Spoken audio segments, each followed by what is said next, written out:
Dalam nama Bapa dan Putra dan Roh Kudus. Amin. Bapak, Ibu, saudara-saudari, umat beriman yang terkasih, salam sejahtera untuk kita semua. Pertama-tama, kita bersyukur atas nikmat hari baru yang dianugerahkan Tuhan bagi kita. Tak lupa, kita juga bersyukur atas setiap pengalaman hidup yang boleh kita terima di hari kemarin. Apapun yang telah kita alami, Tuhan pasti merencanakan yang terbaik untuk hidup kita. Saat ini, kita masih berada di masa Prapaskah, masa pertobatan, masa retret agung. Hal utama yang perlu kita sadari adalah kerahiman Allah begitu besar bagi umatnya. Maka dari itu, janganlah malu untuk bertobat. Janganlah malu untuk mengakui semua dosa dan salah kita di hadapan Allah, agar hati kita semakin layak dan pantas menyongsong puncak karya keselamatan Allah bagi kita.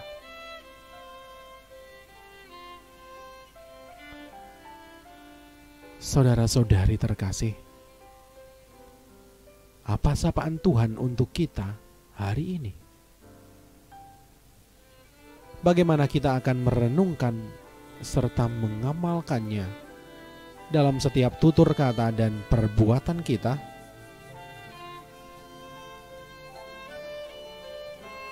Bersama-sama dengan gereja Allah yang kudus,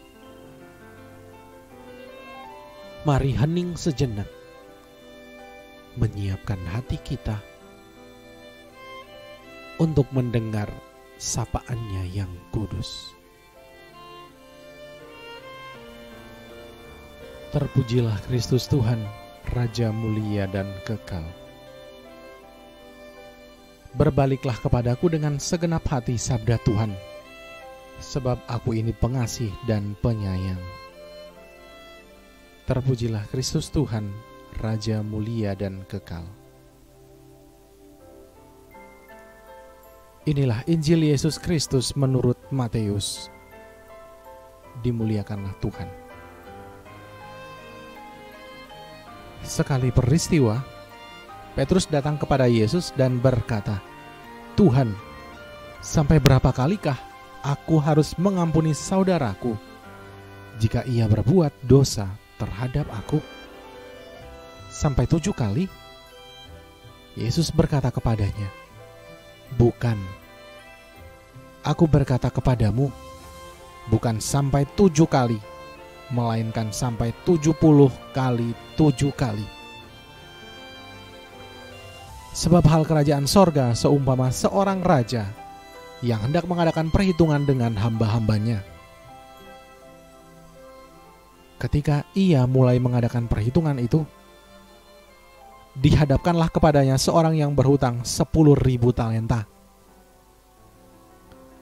Tetapi karena orang itu tidak mampu melunasi hutangnya, raja itu memerintahkan supaya ia dijual beserta anak istrinya dan segala miliknya untuk membayar hutangnya.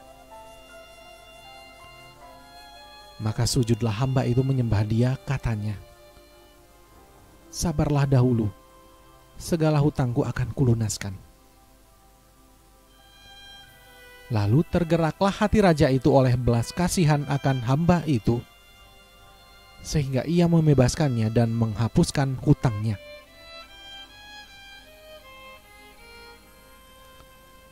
Tetapi ketika hamba itu keluar, ia bertemu dengan seorang hamba lain yang berhutang 100 dinar kepadanya. Ia menangkap dan mencekik kawannya itu, katanya, 'Bayar hutangmu.' Maka sujudlah kawannya itu dan memohon kepadanya, 'Sabarlah dahulu, hutangku itu akan kulunaskan.' Tetapi ia menolak dan menyerahkan kawannya itu ke dalam penjara sampai dilunaskan segala hutang itu. Melihat itu, kawan-kawannya yang lain sangat sedih, lalu menyampaikan segala yang terjadi kepada tuan mereka. Maka raja itu menyuruh memanggil hamba pertama tadi dan berkata kepadanya, "Hai hamba yang jahat, seluruh hutangmu telah kuhapuskan karena engkau memohonnya kepadaku. Bukankah engkau pun harus mengasihi kawanmu seperti aku telah mengasihi engkau?" Maka marahlah tuannya itu dan menyerahkan dia kepada algojo-algojo sampai ia melunaskan seluruh hutangnya. Demikianlah Bapakku yang di surga akan berbuat terhadap kamu apabila kamu masing-masing tidak mengampuni saudaramu dengan segenap hatimu.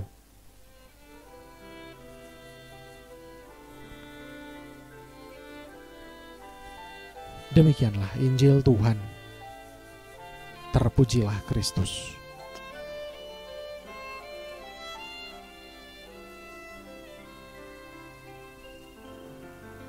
Bapak, Ibu, Saudara-saudari, umat beriman yang terkasih,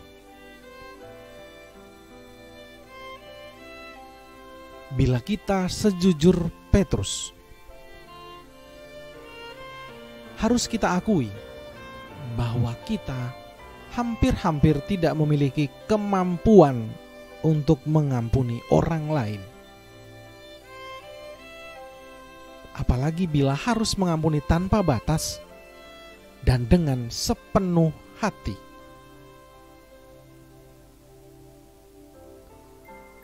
Padahal, andaikan saja Allah memberlakukan keadilan dan bukan kasih terhadap kita,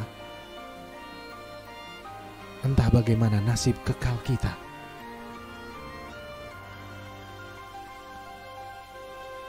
Tidak ada kesalahan yang tidak dapat diampuni.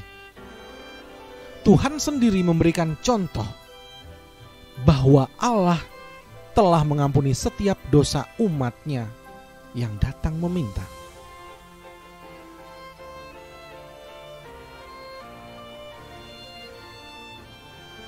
Allah mengampuni setiap jengkal dosa kita. Perumpamaan yang Yesus kemukakan sangat gamblang. Sulit bagi kita untuk mengerti makna perumpamaan ini. Namun sebenarnya perumpamaan ini menggambarkan mahalnya pengampunan yang kita terima dari Tuhan. Dosa kita terlampau jahat dan banyak, sehingga nyawa Yesus harus dikorbankan menggantikan kita.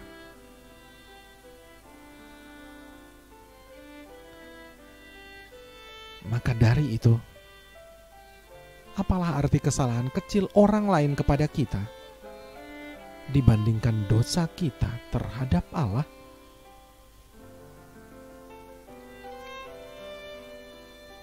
Orang yang sungguh menghayati pengampunan Allah wajib meneruskan pengampunan itu kepada sesamanya. Namun, jika kita sendiri belum mengalami pengampunan Allah, memang mustahil untuk meneruskan misi pengampunan itu.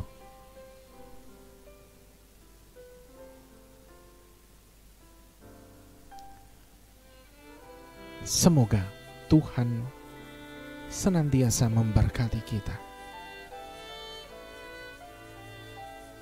Amin. Marilah kita berdoa. Ya Allah, janganlah Kau tarik rahmat-Mu dari kami, tetapi buatlah kami layak menjadi abdi-Mu yang setia dan boleh senantiasa memperoleh bantuan-Mu. Dalam kerapuhan ini, kami menyadari betapa masih kurangnya kemampuan kami untuk mengampuni sesama. Bantulah kami ya Tuhan, agar kami semakin memiliki keterbukaan hati untuk memaafkan sesama kami. Seturut teladan Yesus Kristus, Putra-Mu, Tuhan kami, kini dan sepanjang masa. Amin. Kemuliaan kepada Bapa dan Putra dan Roh Kudus, seperti pada permulaan, sekarang, selalu, dan sepanjang segala abad. Amin. Dalam nama Bapa dan Putra dan Roh Kudus. Amin.